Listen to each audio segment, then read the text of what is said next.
Mesdames et messieurs, bonjour et bienvenue sur notre émission, sur votre émission bien sûr, Œil sur la politique. Nous avons en face de nous ici monsieur Bernard Pongui et monsieur Kiwangu, qui en fait ils sont des membres du parti politique de l'opposition congolaise, et je les inviterai certainement à se présenter. Donc on va en commencer avec monsieur Bernard Pongui. Présentez-vous un peu pour ceux qui ne vous connaissent pas, pour ceux qui ne vous connaissent pas encore. Je sais que beaucoup de gens vous connaissent déjà. Je suis Bernard Pongui, voilà. Je vis ici au Canada. Je fais aussi partie d'une organisation non gouvernementale, mais qui assure des activités dans le sens de pouvoir lutter contre l'alternance politique. Nous voulons apporter de l'alternance politique au Congo-Brazzaville, qui est la convention de la diaspora des Congolais du Canada. D'accord. Voilà. Et au sein de la convention, quel est votre Je suis poste secrétaire général de cette organisation. D'accord. Et M. Kiwangu est le coordonnateur, si je ne me trompe pas Bien sûr, vous ne vous trompez pas, je suis coordonnateur de la convention, oui. D'accord. Alors, j'aimerais d'abord vous poser la première question concernant les élections municipales et législatives qui se passeront bien sûr demain, dimanche, au Congo-Brazzaville, puisque c'est votre pays d'origine, bien qu'étant des Canadiens. Vous avez aussi un pied là-bas au pays. Alors, moi, j'aimerais un peu savoir votre point de vue par rapport à cette situation, Monsieur Kiwangu. Oui, merci, Monsieur Odilon. Les élections législatives au Congo-Brazzaville sont une insulte à l'intelligence collective et surtout à l'intelligence nationale. On ne peut pas comprendre que Sassou continue à aller de putsch en putsch. Il a réussi un référendum dans la tricherie, il a fait un hold-up électoral, il bombarde le pôle pendant près de 15 mois et pendant ce temps, on ose nous imposer des élections législatives. Dans un monde normal où les humains fonctionnent avec leur système mental équilibré, on ne peut pas accepter de telles choses. Mais hélas. Nous avons constaté qu'il parmi les membres de l'opposition, ceux qui sont avec vous dans l'opposition, la diaspora, ou soit encore ceux qui sont sur place au pays, participent aussi à ces élections. Alors, je ne sais pas qu'est-ce que je pourrais dire, ou bien qu'est-ce que le peuple peut dire. Est-ce que le peuple peut encore vous faire confiance par rapport à ça? Parce que vous êtes contre Sassou, vous êtes contre le régime. Et en même temps, parmi vous, les opposants, il y a des gens qui participent à cette élection. Écoutez, Monsieur Odilon, tout d'abord, on ne peut pas parler des élections dans un pays où déjà les premiers conflits créés par la première élection, qui est l'élection présidentielle, n'ont jamais trouvé de résolution. C'est-à-dire, nous savons tous que Sassou n'a jamais gagné. Il avait eu 8%, il a confisqué le pouvoir et il s'est mis à bombarder, à massacrer les Congolais. Les droits de liberté sont confisqués. La fois dernière, il y a eu une manifestation de l'opposition. Nous avons vu ce qu'il a sorti au niveau de Brazzaville. Il a sorti à la place de pouvoir prôner le dialogue ou encore des entretiens. Il sort de l'arsenal militaire et ça a été toujours comme ça avec Sassou Nguesso. Quand vous dites que l'opposition est partie participer aux élections législatives de Sassou Nguesso, non. Nous dirons pourtant quelques membres de la diaspora qui sont très proches du pouvoir de Brazzaville. Donc, nous savons tous la stratégie, c'est d'essayer de faire revenir plusieurs jeunes de la diaspora pour que ceux-là essaient de représenter, si vous voulez, la grande idée qui est la diaspora d'une manière générale qui a dit non à Sassou et à ce régime. Donc ceux qui sont à Brazzaville ne sont pas réellement de l'opposition, mais plutôt des parents proches du pouvoir de Brazzaville qu'on a fait venir pour être des potentiels candidats à une élection déjà biaisée. Voilà. Mais lorsque vous parlez des parents proches du pouvoir de Brazzaville, à ce que je sache, il n'y a pas seulement que les gardes du Nord. Je m'excuse un peu du terme si je ne suis pas tribal, mais c'est juste une façon de dire. Nous avions vu que le fils de l'ancien président Pascal Lissouba fait partie de ses futurs candidats à l'Assemblée. Moi, je voudrais bien savoir le point de vue de M. Victor Kiwangu par rapport à ça, parce on a comme l'impression aujourd'hui que c'est seulement les enfants des ministres, des anciens présidents de la République qui se retrouvent au sein de ce pouvoir et qui est géré seulement par une petite élite et que le peuple ne voit absolument rien. En effet, M. Odilon, ça fait partie des stratagèmes de Sassou Nguesso. Jérémy Lissouba avait renié son père. Jérémy Lissouba avait même osé gifler son père. Jérémy Lissouba est manipulé. Sassou Nguesso est passé par Tsati Mabiala. Et Tsati Mabiala est allé chercher Jérémy Lissou. Ça fait partie d'une organisation, n'est-ce pas, patriarcale, où les Kolela, les Lissouba, les Sassou, etc., une sorte de mousiki, en d'autres termes, un groupement qui s'organise pour prostituer la politique au niveau du Congo-Brazzaville.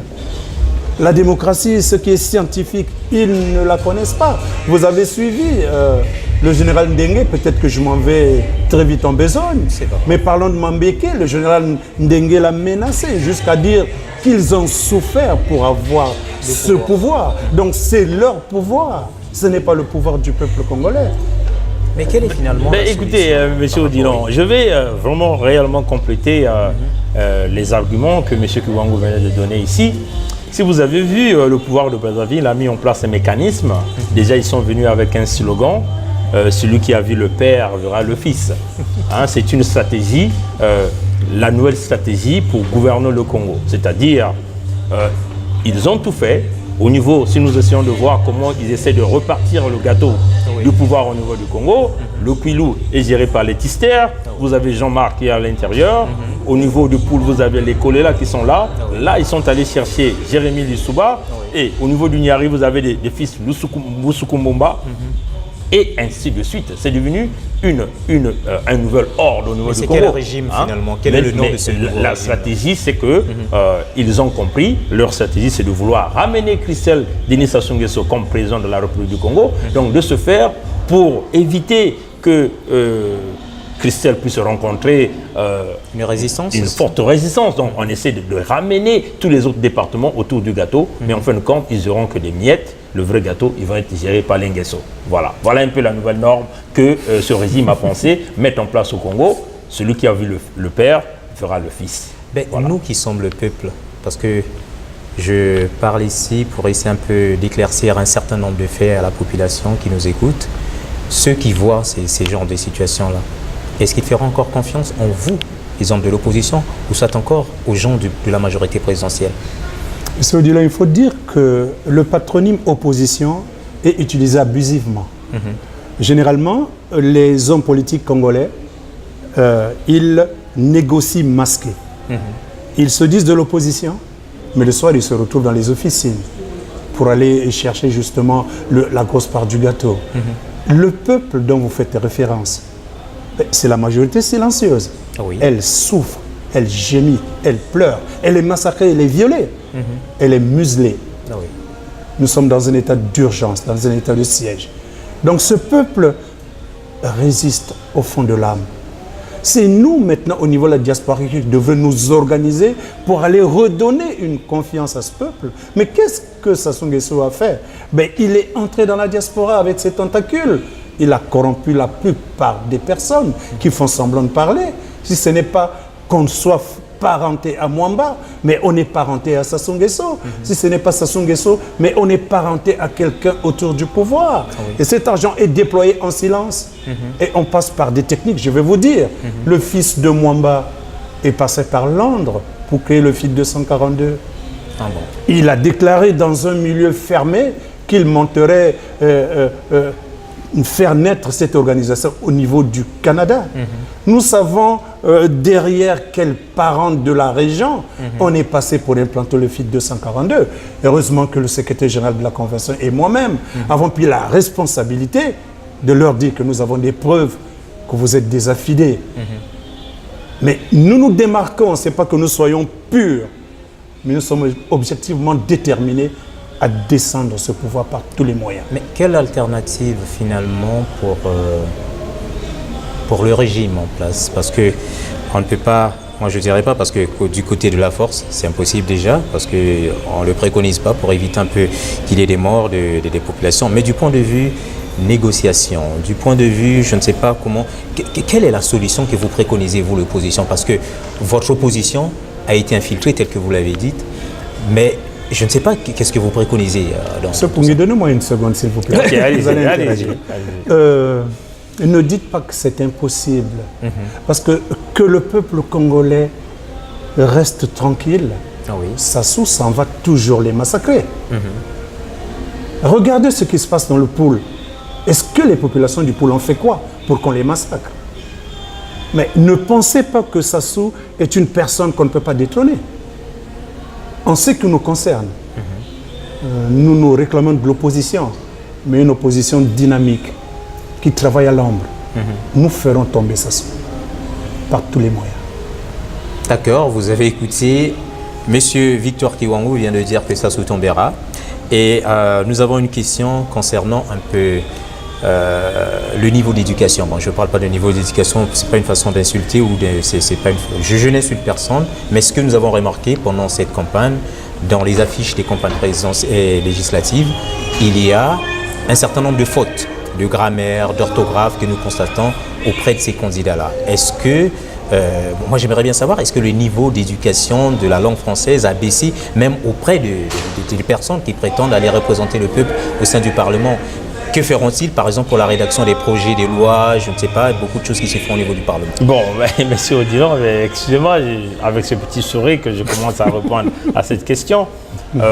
Comme vous le savez, ce que nous sommes en train de voir pendant cette campagne va refléter réellement ce qui serait l'Assemblée nationale de ce régime de Sassou Nguesso.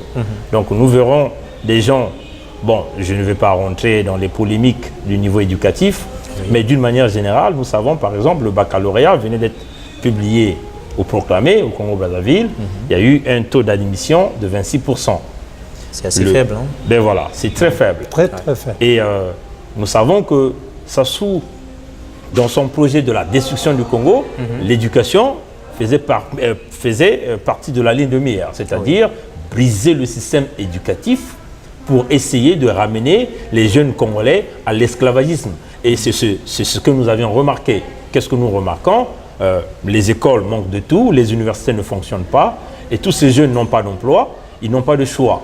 Le choix qui leur reste, c'est d'aller s'accroupir derrière ces leaders politiques qui leur promettent de quelques sous, et à la fin, on essaie d'utiliser ce même peuple affaibli comme étant des potentiels candidats aux élections législatives.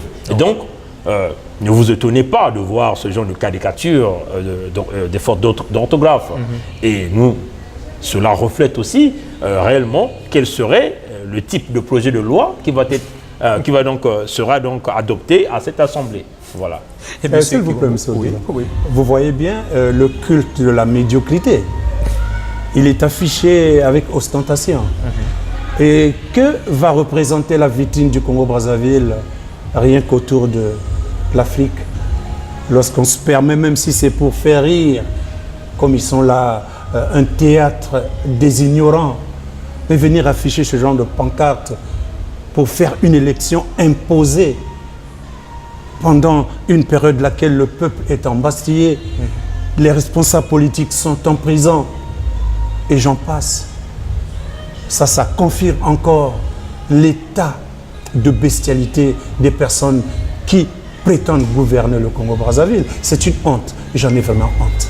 J'ai envie de vomir. Mais vous n'avez pas remarqué quand même qu'il y a des changements au niveau de la classe, de la nouvelle classe des futurs députés, parce que c'est maintenant des jeunes qu'on voit. Ah, vous voulez parler, n'est-ce pas, des écoles que Sassou est en train de créer à Oyo, des écoles très belles, avec des petits-enfants qui parlent en chœur avec des ordinateurs. Ils sont très très avancés. Pendant ce temps, les jeunes du Sud, ils croupissent dans la misère. Ils n'ont pas de solution. Mais quelle solution souhaitez-vous ou bien voudriez-vous certainement apporter à la situation du Poul qui n'en finit pas? On continue toujours avec des morts. Est-ce que vous vous sentez un peu abandonné par la communauté internationale? Des gens chez qui l'opposition, la diaspora, moi je me rappelle bien, nous avions vu M. Alain Mabankou aller rencontrer l'ancien président français, M. Hollande. Et pendant la campagne de Macron, nous avions vu aussi qu'il y avait un certain nombre d'Africains qui étaient derrière lui, en espérant que lorsque Macron serait au pouvoir, eh bien, il réglerait quand même l'affaire des dictateurs africains. Mais nous avions remarqué que ces gens se sont lourdement trompés. Alors moi, je me pose maintenant la question de savoir, est-ce que vous vous sentez abandonné, surtout en ce qui concerne la situation du Poul? Écoutez, M. Odilon, nous avions toujours dit, nous, au Canada, nous, aussi dans notre convention de la diaspora des Congolais du Canada, on a toujours dit, la solution ne viendra pas ailleurs. Oui. La solution, elle est congolaise. Maintenant, dans la solution congolaise, ceux qui réfléchissent dans ce pays ont essayé d'amener l'esprit du dialogue, c'est-à-dire essayer de trouver un terrain d'entente où nous pourrons résoudre ces problèmes d'une manière pacifique. Cependant, de l'autre côté, on nous impose la force. À la place d'amener le dialogue, c'est l'arsenal militaire, c'est des violations. Et voilà pourquoi, si nous continuons dans cette démarche, il n'y aura jamais de solution. Maintenant, nous disons ceci.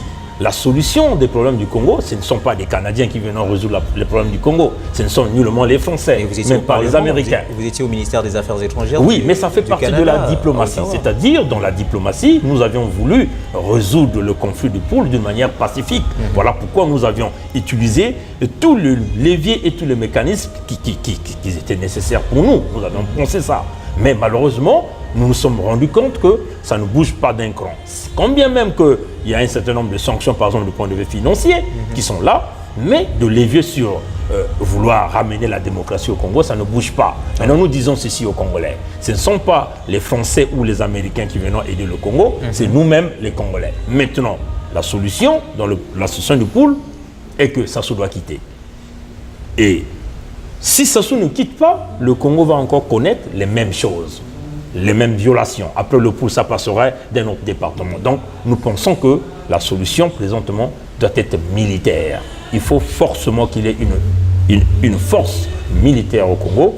L'équilibre de force amènerait Denis Sassou Nguesso sur la table de négociation. Parce que s'il n'y a pas une force militaire, Denis Sassou Nguesso continuera à avancer, le chien aboie, la caravane passe. Et c'est ça. Il faut mettre en place une force militaire pour créer l'équilibre de forces militaires afin de ramener Denis Sassou Nguesso à la table des négociations. Cette solution-là est un peu difficile parce que il y a des gens qui vont encore mourir, des pauvres innocents, comme je le dis toujours. Je sais pas. Bon, mais écoutez, monsieur Odilon, mais si vous dites qu'il y a des innocents qui sont en train de mourir, maintenant là, il n'y a pas une force militaire, mais les gens continuent de mourir. Ah oui. Je vous prends l'exemple, le département de Poul comptait 280 000 habitants. Là, on nous parle seulement de 80 000 déplacés. Où sont parties les 208 000 populations du département de Poul? C'est là où la question se pose. S'il n'y a que seulement 80 000 qui est reconnu par la communauté internationale, par les Nations Unies, qu'il y a 80 000 déplacés, mais où sont parties les 208 000 populations de ce département? Vous comprenez qu'ils ont été massacrés, ils ont été tous massacrés par Denis Sassou Nguesso. Donc vous comprenez qu'à l'heure où nous parlons, il n'y a pas l'équilibre de forces militaires, il n'y a que Denis Sassou Nguesso qui continue à piétiner et les populations continuent de mourir. Donc il faut bien qu'on arrive à arrêter cela. La seule façon d'arrêter, si nous passons par la négociation, Sassou ne veut pas négocier, Sassou ne veut pas dialoguer. Donc la solution, elle est militaire. De la même façon qu'il est venu au pouvoir en 1997, nous pensons que c'est de la même façon que Sassou Nguesso partira de ce pouvoir-là. Monsieur Odilon, s'il vous plaît, pour abonder dans le même sens que lui, le cas du Congo-Brazzaville est viscéral. Oui. C'est une tragicomédie. Et toutes les tragicomédies ont besoin d'un coup d'arrêt. Et ce coup d'arrêt, ne vous y trompez pas.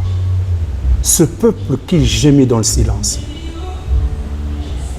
a déjà créé un système, un faisceau qui va s'organiser, croyez-le, ou qui s'organise déjà.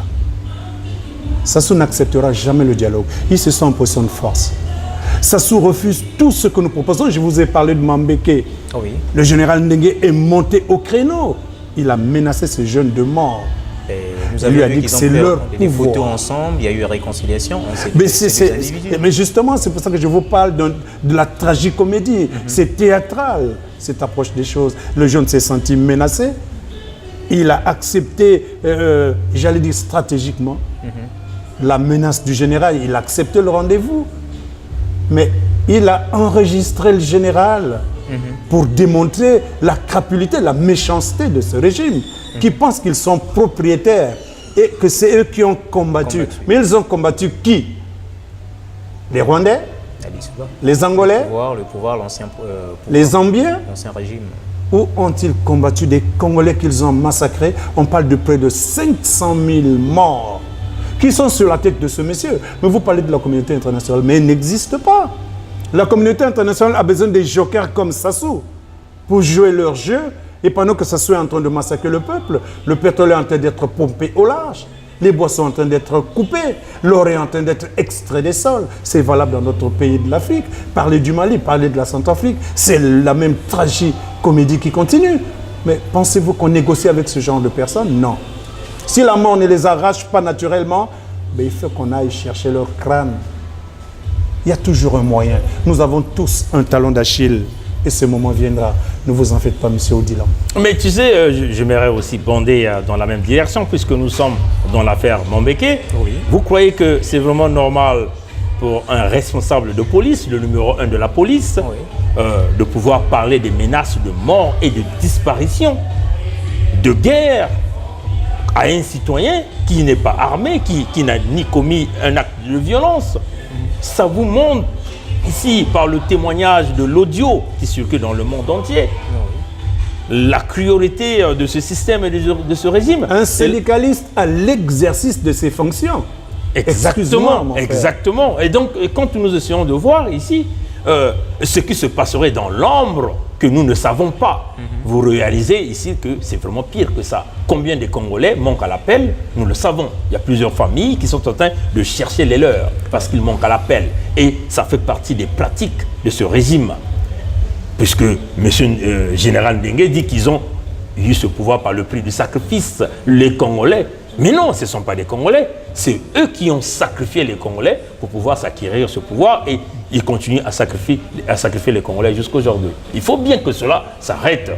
Et nous demandons à la communauté internationale, mais il me semblerait que les oreilles semblent fermées. Total, les oreilles semblent fermées. Mais comme les oreilles semblent fermées, laissez donc les Congolais résoudre ce problème eux-mêmes. Et nous allons les résoudre. Ne vous en faites pas, nous allons le faire. Bon, nous allons... Merci, monsieur Bernard Pongui, monsieur Victoire Kiwangou. Nous sommes presque à la fin de notre émission, mais j'ai une dernière question à vous poser.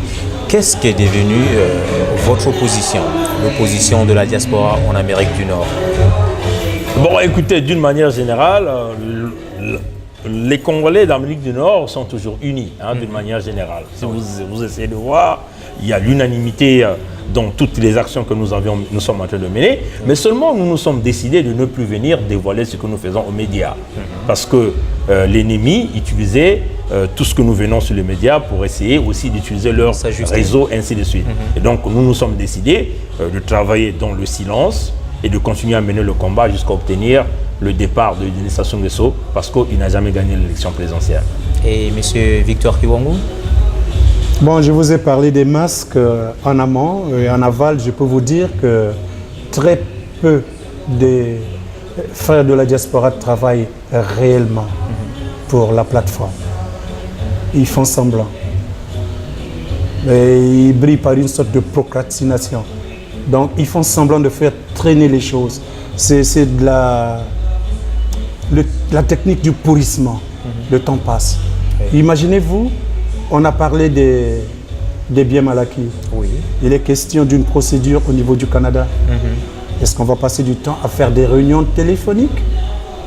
Ou faut-il s'organiser, bâtir un plan et mettre ça en exécution? Alors, la réunionnite ne fait pas partie de ma culture. Moi, je ne vais pas les accompagner à cet enterrement-là. Nous avons une autre approche. C'est un travail dynamique de l'ombre pour aller délivrer nos frères qui sont en prison. Pas dans les prisons où se trouvent Moukoko et autres, mais dans cette grande prison à ciel ouvert qu'on appelle le Congo-Brazzaville. Personne n'est libre dans ce pays, à part ceux qui sont accoquinés au pouvoir. Merci beaucoup, M. Victoire Kiwangou. Merci beaucoup aussi à M. Bernard. Et merci aussi à tous les internautes, à toutes les personnes, mesdames et messieurs, vous qui avez consacré votre temps pour nous suivre. Et vous avez été nombreux à écouter ce que nos deux invités ont parlé, ce qu'ils ont dit concernant la situation politique de la République du Congo, plutôt, excusez-moi. Et j'aimerais aussi, une fois de plus, inviter tout le monde, pour ceux qui ont des opinions certainement contraires à ce qu'ils ont dit. Vous pouvez toujours nous contacter, on va débattre. S'il faut créer même des débats avec les opposants aussi, ben ça ne tue pas. Il s'agit de débats, des échanges d'idées, et vous serez donc les bienvenus. Et donc à nous revoir certainement dans les prochaines émissions. Merci et au revoir. Merci, monsieur Odila. Merci, au revoir. Au revoir.